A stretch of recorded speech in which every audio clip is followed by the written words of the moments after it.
With photography, we think in terms of portfolios, and portfolios take on a couple of different types. One is the body of work portfolio, where the photographer will look and put together the absolute best images that they've ever taken.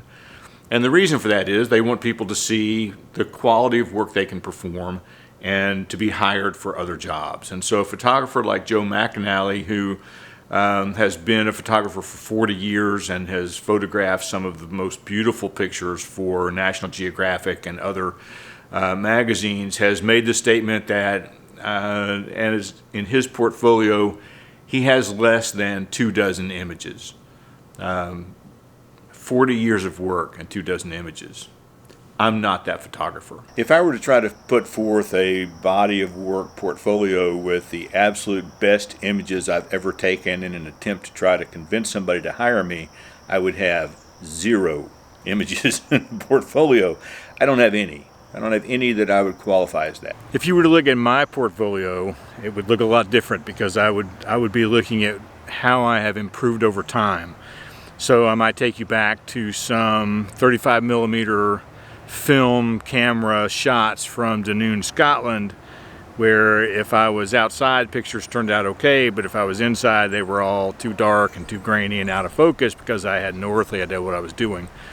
And it might move from there to my HDR time, when everything was crunchy and bright colors and just looked garish and ugly.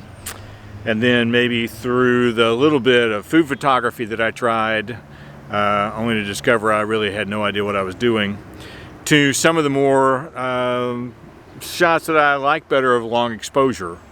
But it certainly would not be a portfolio of 24 of my best shots ever. And this is where I think teachers make a mistake when it comes to observations.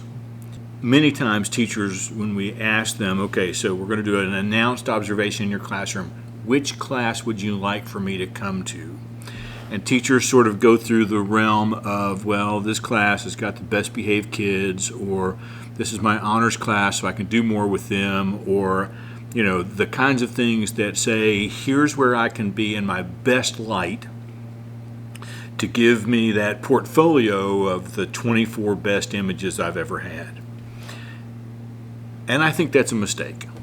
Somehow I think we've got to get away from this idea that it's all about the score. What I would love to see, and what I do see sometimes from teachers, is asking them, where would you like for me to come watch you teach? And what is it that you would like for me to look for? And what I love is when teachers say, well, in second block, I've got this group of kids that's really hard to handle, and I would love for you to come in and sort of watch for classroom management and see how you could help me with that. Okay, that's perfect. Or another teacher might say, in first block, I've got 4 special ed students and I don't have a special ed teacher, and I would really love for you to come in and sort of see how I'm interacting with them and what can I do to help get my lesson geared toward them, and that's great. Somebody might say, I really want you to come in and I have a class that's very disruptive, and I don't know how to handle, I don't know where to start with that. Okay.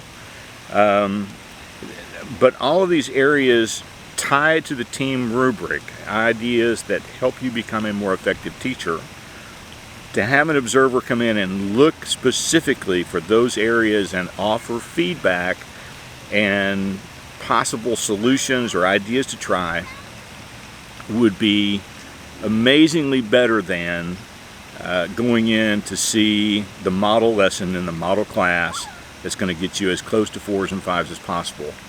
Of course, all this could be a moot point this year, because it's possible in the state of Tennessee that the state legislature may actually cancel all teacher observations. Not likely, but it's possible.